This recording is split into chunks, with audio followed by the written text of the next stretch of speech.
Guys, I want to thank the sponsors of the podcast. I want to thank GoHunt.com. My friend Cody Nelson of 20 plus years. He's the optics manager over there. If you guys need any optical needs at all, anything to do with glassing, binoculars, tripods, spotting scopes, rifle scopes, anything to do with glassing, give Cody a call. 602-399-3699. That is his cell phone. You can also text him at that number. You can also call him at GoHunt at 702-847-8747. I want to thank GoHunt Optics for their sponsorship of the podcast. Guys, I also want to let you know that GoHunt maps have been released and they are right now available to insider members. I have had an intimate role in this GoHunt mapping process of getting these maps just how we need them. They are awesome for Western hunters. GoHunt Maps is built for Western hunters. GoHunt's first focus has always been creating solutions for hunters like us to make them as successful as possible, both for themselves and for the advancement of conservation. With the launch of GoHunt Maps app, Western hunters are empowered to meet their needs all in one platform, discovering hunts with filtering 2.0 and draw odds, and preparing with expertise and gear, and now take maps into the field. Guys, I've had an intimate role in helping develop the app, and I think you're really going to like it. Make sure you're an insider member, so go to gohunt.com/JScott and sign up for an insider membership if you're not already an insider. I also want to thank Coues Ultralight Hunting. That is the gear that I wear on all of my hunts. To find out more, you can go to KUIU.com, KUIU.com. It's a direct-to-consumer company. You can order all of the products directly off the website. That's the only place you can get it. Go to KUIU.com. PhoneScope is the adapter I use to take videos and photos right from my iPhone 12 Pro right through my spotting scope or binoculars. Go to phonescope.com, use the JScott21 promo code, and you're going to get a 10% discount. Guys, let's get right to the episode. Guys, welcome to the J. Scott Outdoors podcast. We've got our friend Duwane Adams on the podcast, and it's almost deer season. We just finished elk season. Duwane, it's great to have you on. How are you? I'm very good, Jay. It's always good to hear your voice. Yeah, for sure. First question I've got for you before we get into deer was, how was elk season 2021 up there in Unit 1? Very good, Jay. The rut was on from the first morning to the last. It just got better every day. Everybody killed some nice bulls, so it was a great hunt. Thank God. So as soon as you got up there, the bulls were just ripping and tearing it up. How would you rate it as far as a bugling September in season? You know, was it on par for normal, or was it better than normal? I think it was just on par, and we always have it. We always call the 20th a magic day. Guys that work with me, the rut's really probably swinging. You know, the 18th, 19th, 20th, somewhere in there, and about that time it was just erupted. I mean, there were just bulls chasing cows, so it really worked out well. You bet. As far as the feed conditions up there in Unit 1 with the big monsoon that we had, was it a noticeable difference in everything green, or would you say it was average?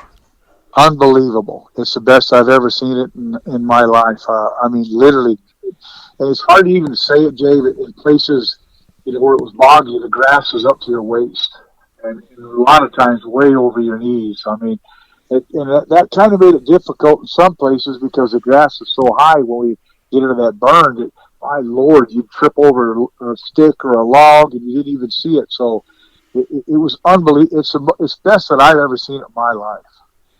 That's fantastic. And then I believe it was early rifle or muzzleloader for the firearm season there? Yeah, it was an early rifle, but I didn't have any. My wife broke her foot, and so I checked out of that. She broke her foot and had surgery, and I had a lady that was here that was taking care of my wife while I was on the archery hunt, and then so when I didn't want to stretch it out too much farther, so we were fly fishing up in Durango, and she slipped off a rock and broke her foot and had 9 screws and a plate. So she's always been so unbelievably helpful for me. So I just had to come home. Yeah, very understandable. Okay, so good elk season, and we're right. You're literally packing the truck for the early season Kaibab hunts. How do you think it's going to be up there for this early season? What's your forecast? I think it's going to be unbelievable, Jay. Look, we got that rain. It's a little late for the elk, which you know, but it was unbelievable for the Coues Deer and for the Mule Deer. I mean, they had over 2 months of solid growth from all that fresh greens up there. And I think you know the governor's tag, they killed that up there in the Kaibab. It's 266. You just can't grow deer like that, Jay, unless you got unbelievable growth. I mean, in greens and it's just unbelievable. I mean, I think we're going to see some really monster bucks killed this year. What about some of the closures with the fire? Is everything back to being pretty wide open, or are there still areas that are closed? Boy, that's a good question. It's closed, and I'm glad you brought that up, because last year a lot of people left Jacobs Lake and went by the Game and Fish check station, and they got that gate closed, and they had a mess down there. 4 people were having to back out of that mess, and I talked to several guys that it was just a nightmare. So I hope the people listen to your podcast. That gate is closed. The road to 22 is open in the bottom. If you come in from Fredonia, that road's open. But they've got several roads closed still, Jay. And so you better pay attention, especially if you got a big fifth wheel or a trailer or a motorhome. You're not getting down that road there. So you better pay attention. I would recommend that you come around through Page and into Kanab and then come in that way if you're going to hunt there, or stay up on the highway because that's closing. One of my clients took a trailer up there to where we're camped, and he said the canyon we go down there he said that road's full of ice, and he said it was treacherous. That's going to make snow. So there's snow on the ground up there? Yeah, that's what he said. It was snow and ice all the way down that canyon there at Crystal Springs. So that's, you know, like anything else, the guy better pay attention because you live off in a ditch there. Yeah, he said there was quite a bit of snow, and it's still on top, 2 or 3 inches. And in the shade, he said there's even more. But that canyon doesn't get any shade, doesn't get any sun, and for about 2 miles, it's brutal. So there's going to be a little bit of issues of guys trying to decide where they're going to hunt, right? It's not as easy with those roads being closed where you have to go all the way around. So you'll have some guys that are camped way down on the bottom, and then some people up on top, right? That's exactly right. And the deer already started to move, Jay. They've had 2 snows, and once that stuff starts to freeze, the deer start to drop, and so they're already, below 22 and to all the way to the highway, so that they're already 20 miles spread out.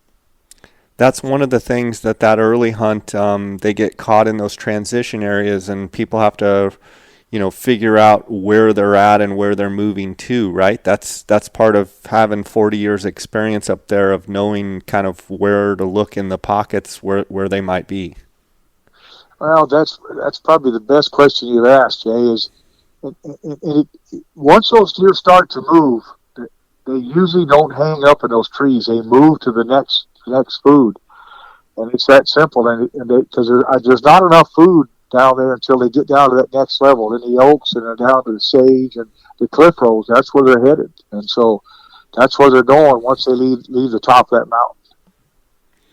What about with the burns as far as those deer being in the open? Do you think that there will be some susceptible deer to, the first group of hunters here? Whereas, in the past, I guess where I'm going is, do you think that this year, this first season could actually be dynamite because a few of those deer will be caught out in the open? Yeah, I do. I can't remember how many years ago, but we killed a 225 on the early hunt, and we got about 4 inches of snow about midway through, and we killed him down there where nobody looks, and he was right down there just feeding. And Brett Kelly killed it with the client, and so I believe that's exactly what's going to happen. they'll start dropping down. I still think there's going to be some big deer up in those burns, especially the new burn on the north end. I think that's going to be just unbelievable. That one there, because there's a lot of new growth there. Some of the guys that work with me have been seeing a lot of deer out there, a lot. So, but they'll start moving. You know how that goes. Once the 30-06 goes off, those deer up and down.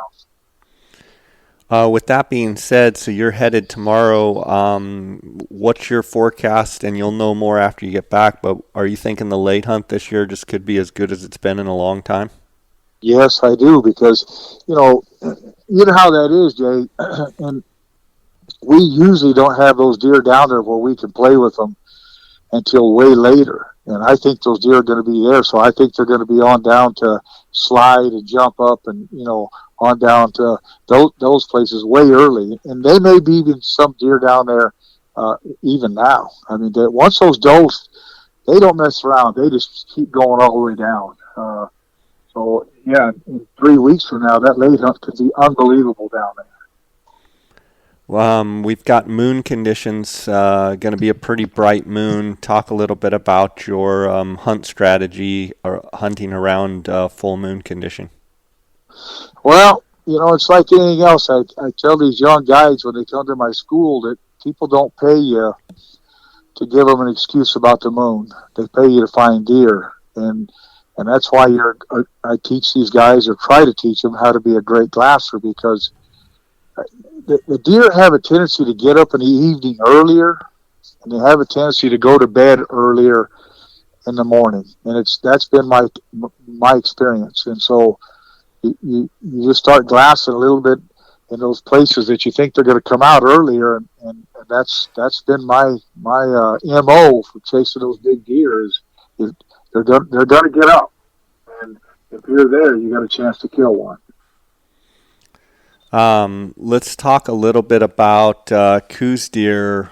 Southern Arizona was so dry going into the monsoon season, and obviously we had a giant monsoon season.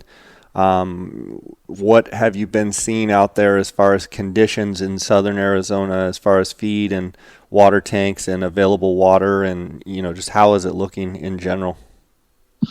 Jay, I think a lot of the fawns didn't make it. We just quit giving glassing lessons, and we only seen a handful of fawns. And usually the does that we see will have one or two fawns. But I told Nick, my son-in-law, I said, look, Nicky, we've only seen a handful of fawns, and I don't think they made it, Jay. I just don't think they had enough milk or food or whatever a mother needs to. And I have not seen what 60, 70, 80% of the fawns with those. It's more like 20%. How much of that do you think is they didn't have any cover because of how dry it was in late spring and there was literally no feed on the landscape? How much of it do you think is predation and they just got wiped out? I think it's all of that, Jay. I think it all mixes in. I think it's exactly a predation, and I think they didn't have the cover when the fawns were born. I don't think that there was enough water around for the does to make milk. I mean, they were struggling deer to get a drink. I mean, the game and fish were hauling water like crazy everywhere they could haul it, But yeah, I mean, I think it was just it was brutal. It was the longest drought I think in our history of our country. If it's not, it's up there close to it in the West. So they suffered, and I think that literally the baby suffered the worst. As far as bucks, what are you seeing? What are you hearing as far as antler growth for? Was the rain early enough, and did it really help the Coues Deer bucks? And do you think the body condition was good? And does that translate to good antler growth for Coues Deer in Southern Arizona? I think it does, Jay. If they made it through, the deer that I've been glassing, Nikki and I've seen some 100-inch deer, and even better, and seeing a lot of 70s and 80s, the bucks that have made it. But I'm not seeing a lot of small deer. That's another thing, like spikes and 2 points, and I don't know if they didn't make it. We've only seen a handful of those deer out there giving the lessons. We've seen 2 spikes and a 2-point is all we've seen, or we should see 25 or 30 of those kind of deer every time we go out there, but we're not seeing them. So I don't know if they moved or they died or the lions got them, but we're not seeing them. I mean, it's pretty simple. The deer we're seeing are mature, and they I think they survive better than the younger ones. Tell us a little bit about what kind of problem that could create. I'm thinking that, it's 3, 4, 5 years from now, that's where we'll see kind of a void in maybe some of those age class of bucks. Tell me if you agree with that, or your thoughts as far as, 4 years from now, if there was a fawn crop that, suffered, how that translates to 4-year-old bucks. Well, it's going to make a big difference. I think that, the Game and Fish cut the tags almost in half in Unit 33 this year in the hunts. I mean, they took a knife to it, and should have, because it burnt that mountain off, and then there was nothing for those poor deer to eat. So they whacked the tags really good, and I'm glad that they did. But where that didn't happen, those deer just didn't have enough. We were in 36B and C and 34A, and Glass and Nick and I were, and we didn't see the fawns. I mean that's the difference. I mean we'd see a few, but not like generally you see a doe and you see a fawn, you see a doe and you see a couple fawns. We didn't see them. I mean, so the drought had a tremendous effect on those babies. Talk a little bit about the mule deer out there in some of that similar country. Do you think they fared the same? You think they fared better or worse than the Coues? I think they fared worse. Same way. Guy that guided for me for a long time, Frank Lopez, had his grandson out there, and this guy's an absolute killer. And he said we did not see a fawn, Duwane. Not one. Wow. Out in the mule deer country? Yeah. He said, and his grandson last year killed that buck that was 201, and the year before that he killed a 170 in the same area, and they seen some does, don't get me wrong, but there was no fawns, and he specifically said we did not see a fawn. That's certainly something that you would hope that the Game and Fish wildlife managers will listen to and kind of take into account, maybe have to adjust the numbers, you think? Well, you hope so.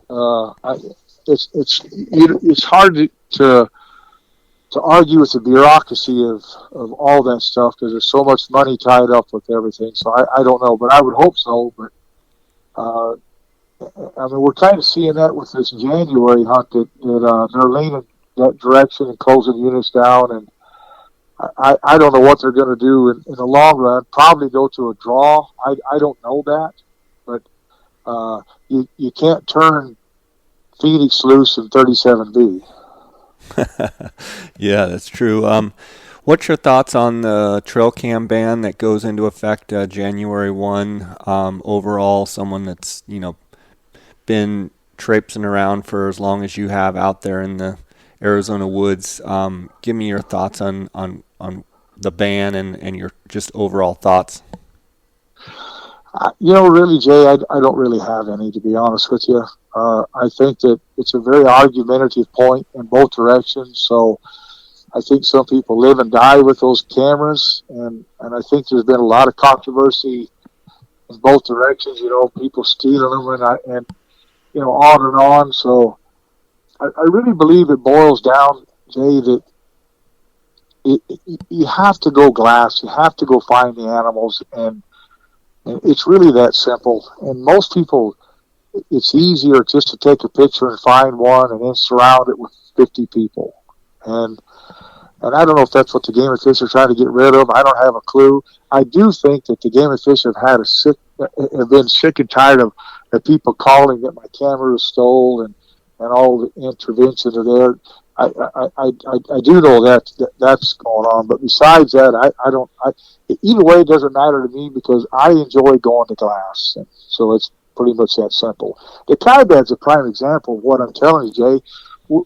We don't run cameras because those deer are starting to migrate, And once those deer start migrating, that camera's worthless. I mean, you may get a picture of them, but they're going through to another place.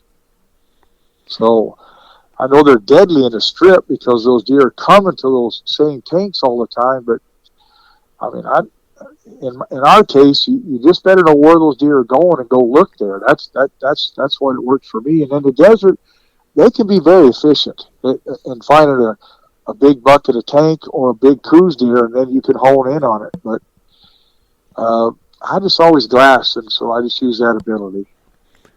You talked about your glassing lessons, how you just kind of put a halt on them because hunting season started. And I know the last time I talked to you, COVID had kind of slowed down your glassing lessons there for a while, but did you ramp them back up, and how is that going? And can you kind of walk through the listeners of how those go, kind of from a daily standpoint of how a lesson goes? Yeah, it went really well. You're right. COVID really hammered it. And then, once we started getting the shots and everybody got back in gear, Nikki and I started back up, and they went really well. We had backlogged a lot of folks that were wanting to come, especially for the hunting season coming up. And it went really well because, I try to tell people all the time that once you learn how to find animals, that's when it gets fun. And when you don't find animals, that's when it's not fun. So I tell them, that's what I'm going to try to teach you here. Where to glass, when to glass there, and when to move. And so when I get done with a guy, I tell him, I said, you're going to be 100% better glasser than you were when you got here. And I said, but the difference is in a year or two, you're going to be 1,000% better because you're going to quit looking where the deer aren't and keep looking where they are. And I have a saying, I tell them, binoculars don't lie. And the first thing they look at me like I'm crazy. And I said, they don't lie. Once you become a good glasser, they don't lie. Those deer are there. Am I seeing 100%? No, but I'm probably seeing 90. So you multiply 90, 90, 90, I'm in the game. I'm finding deer. So we take them out early in the morning. We meet them at the Circle K in Oracle and take them out. And then I teach them to keep the sun at their back. There's the food. And then every time we see a deer, I think the difference that really blows their mind is I tell them what the deer is going to do. And they say, how do you know that, Duwane? I said, that's the southeast side. You see that? The sun's hitting him. And I said, where's the deer going? I said, he's going over the top. Watch him. On the back side is a northwest cut. So if that was a big buck, you better get around over there, and that deer's going to be there. And then you got to get the angle of the dangle. And that's where they get all confused. When I start talking about that angle or dangle, I said, if you come in and you're on that northwest side and all you see is sun, I said, you've got a hook so you can see the shade of each tree. And then I keep working those angles. And once you learn that, this whole game changes, and you're going to be in deer more and more. And it happened at each glassing lesson. We'd find deer, and I'd say, this place here is only a bedding area. And heck, half of those guys would find deer, and it was just unbelievable. They'd be all excited. I see it. I see it. I said, where's the deer at? They said, it's the northwest side. It's 8:30 in the morning, I tell them, right? That's where the deer are going to be from now on until about 4 o'clock. And then it reverses, goes back. They leave there and go back to their feeding area. And so we just get a great rapport. And I want to thank you because every one of these guys that came from you on this podcast, and they said, I listened to you about Jay Scott, and I said, we just mostly want to try to help them, Jay. Yeah, I mean, that's the whole goal of this podcast, too, is try and give people information that they can have a better hunt and be more successful. And there's nothing more rewarding than helping people and getting, pictures and having someone send you a message of how something that you told them or something that they listened to from one of the guests helped them be more successful. And I mean, it's just very rewarding for me to just try and help as many people as we can. And you and I are both guides, and we do fine on our own. And there are some people out there that don't want to share anything because they're for whatever reason, they don't want to share what they're doing. I'm kind of the opposite. I'm happy to share everything that I'm doing in the hopes that, there's somebody out there that will then teach someone else, something they've learned. And so it's a great cycle. Real fast, talking about these early season Coues deer hunts, these October and early November Coues hunts, specifically.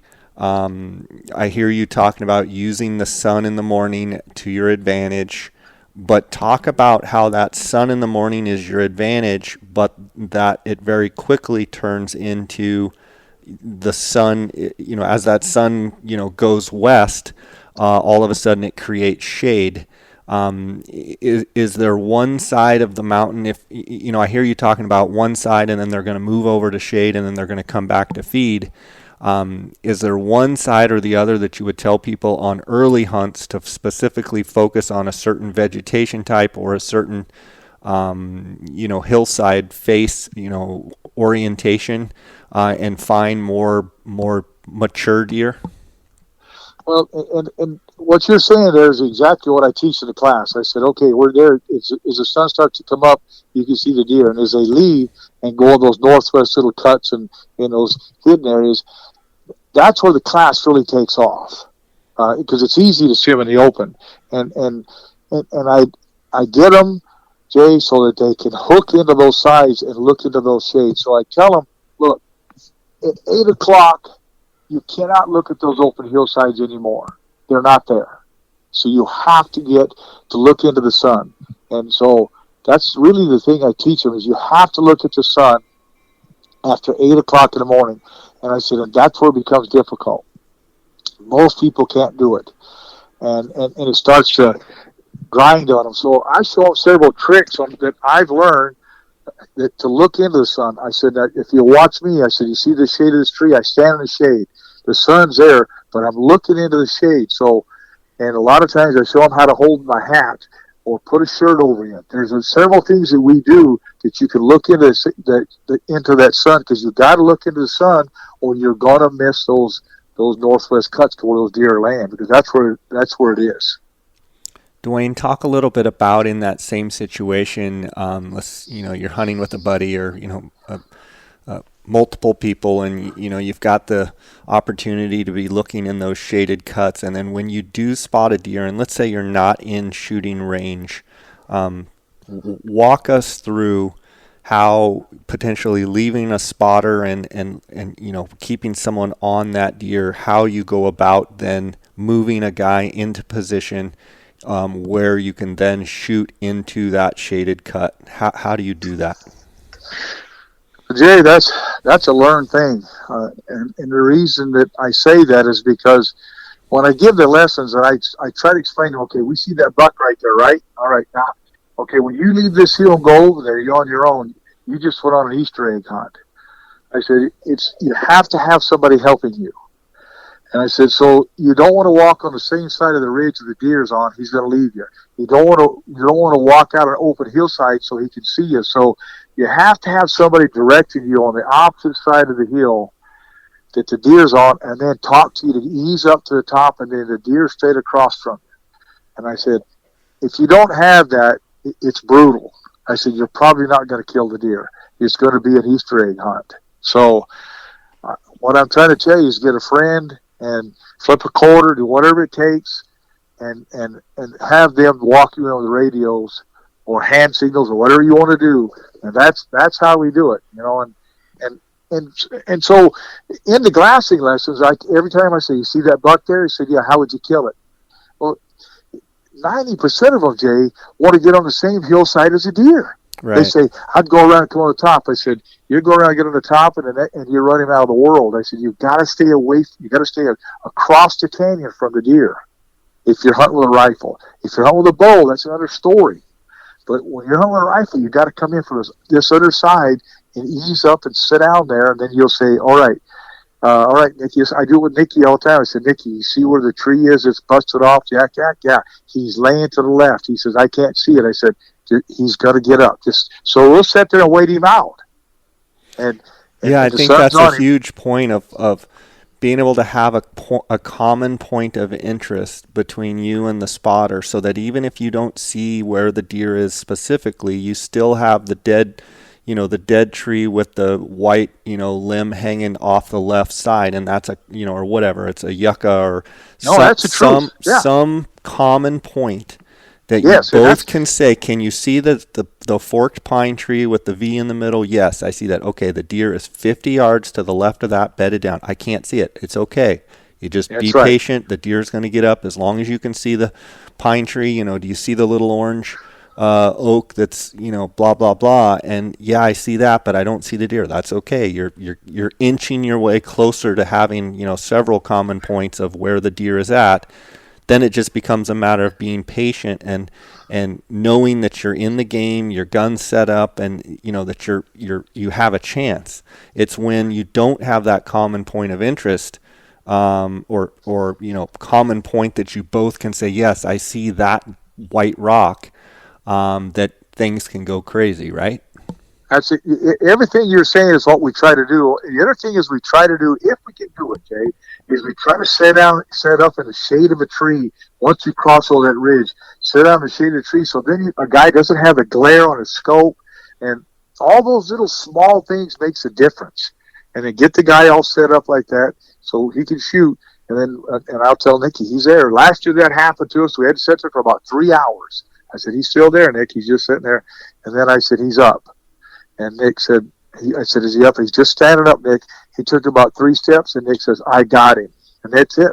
And the client killed a deer, and the rest is history. But you've got to be able to build that relationship with your friend, and you've got to trust what he tells you. He's laying there, because most people get discouraged, Jay.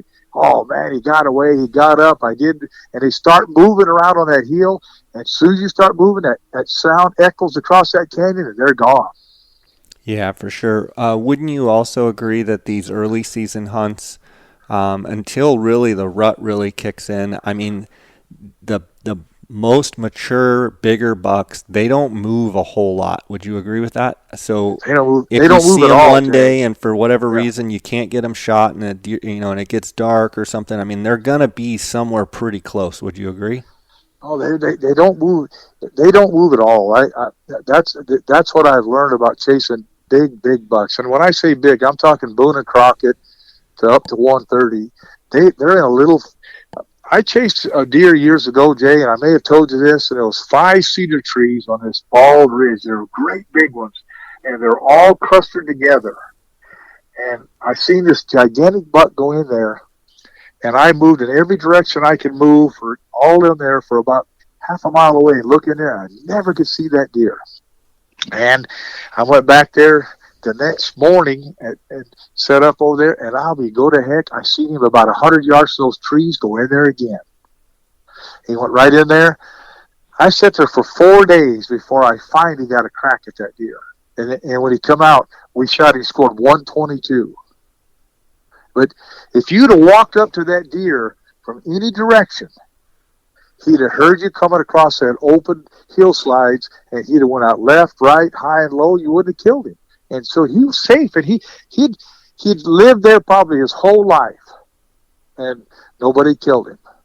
I just happened to catch him before he got into those trees, before the sun got up too much. Yeah, they're awesome for sure.